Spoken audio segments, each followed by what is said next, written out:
I'm Nick Boy, welcome to Pocket News for Monday the 28th of November. Today on the show, no more silence and a digital sandstorm. It's a difficult word.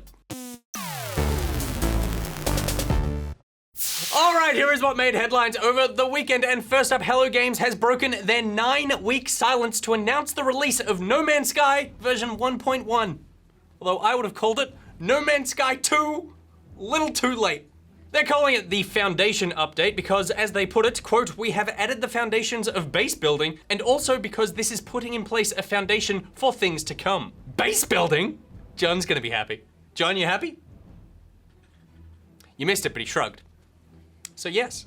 The emphasis of this update is on giving the player the ability to create something personal. This includes the ability to own and occupy particular planets and then construct outposts by replicating resources you've already encountered. This includes maintaining flora and recruiting aliens to your stations to keep things functioning.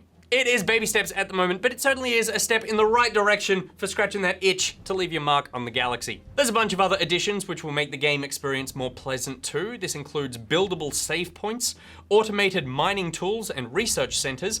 There's 3 game modes, including normal, the tougher survival mode, and then creative mode, where you cannot die and are free to explore the new building mechanics with no limits. There's biome-specific elements and minerals, and also, finally, there's planets devoid of life. Just like most of our solar system, but good on them. If No Man's Sky works, then it could end up being the new Minecraft. We could all just be playing this game 6 years in the future, and if that's the case, so what if the first 6 months just kind of really sucked and no one played the game? Because the next 5.5 years were really good. No one will remember that 6 months when no one played the game. Because the 5.5 years, the 6 months, it'll be forgotten, just like we forgot the game. Of course, the launch was awful, and Sean Murray's comments would have misled many people, and they're all rightfully upset. I was one of them. And at first, I thought going silent was the wrong move. But as it went on, what were they gonna say? We're working on it? No one believes them about anything anymore. Spending time talking is time wasted when you could have just been fixing your game, which hopefully they have. But now that the heat has worn off a bit, maybe Hello Games can be a little more open, and No Man's Sky can really start to prosper, and then we can all just settle the down. Path of Exile got an update too, but everyone still likes that game, so it's far less dramatic. The free-to-play action RPG is launching the Breach content update next week. When the update rolls out, players will encounter mini tears in the world, which will lead to other elemental dimensions. Killing off little creeps will eventually give you access to the Breach Lords, which you can kill for even fatter loots.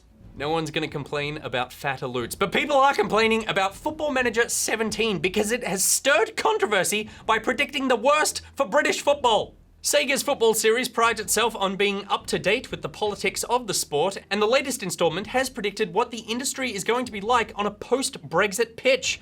There are 3 Brexit scenarios in the game, 2 relatively manageable, but one is extremely disruptive.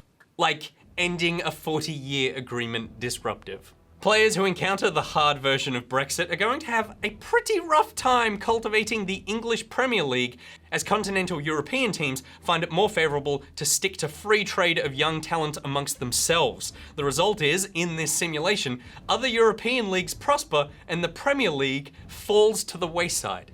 It may or may not be a sign of things to come, but one thing is certain, the mere fact that these deep simulations are in the game mean that Sega were far more prepared for Brexit than the UK government. Moving on, and Resident Evil 7 is scary and confusing. Capcom has told Japanese site Dengeki that the game will support cross-save play on Xbox One and Windows 10 PCs. That's good. The strange thing is the game is not confirmed as a Play Anywhere title. That's bad. Because it means if you want to take advantage of seamless gameplay saves across both platforms, you'll need to buy the game separately for each system.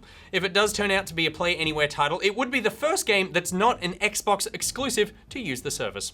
And I don't think that is going to happen, so that's sad. Also sad, Final Fantasy 15 is launching tomorrow, so prepare your consoles. DualShockers is reporting that the PS4 install size for the game is a touch over 50 gig, as opposed to the 40.5 gig listed on the store page. This puts it on par with the Xbox One, which is also a 50 gig install.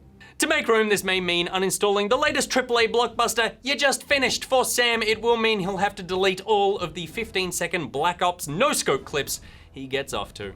Also be aware, there's a huge day one patch coming which will bring scenes from the film Kingsglaive which didn't fit on the disc. So it's sure to be a hefty one. Also a hefty one, it's thing of the day.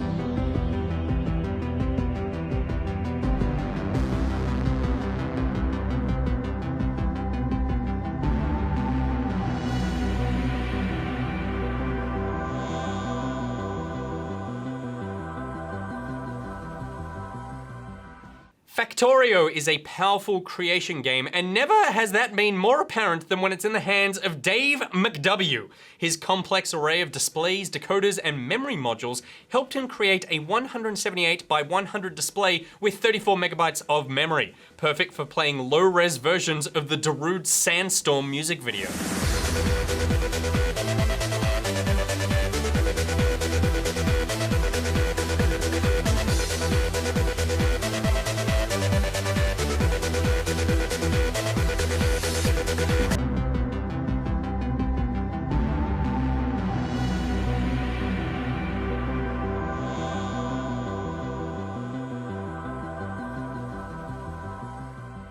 Okay, that is it for Pocket News today, my Pocketeers. This afternoon on the Pocket YouTube channel, check out all the games coming out this week in Games. Which we could have called all the games coming out this week, but that is far too long a title. Do you have far too long a title? Let me know on the Pocketeers Facebook group and Steam group. There are links to everything I just said in the description below. Today's Thing of the Day graphic was sent in by Sam Holland. If you've made a thing, please send it in until we next assemble my Pocketeers. Nick, bye out. Hey, wombats. You hate wombats. Yeah. Why? When I was a baby, I was at the zoo. Oh. And I was leaning up against a fence, and one put its head through and bit me in the butt. And ever since then, What? How? I don't know. Are you serious? Yeah, I'm serious. Bit your butt?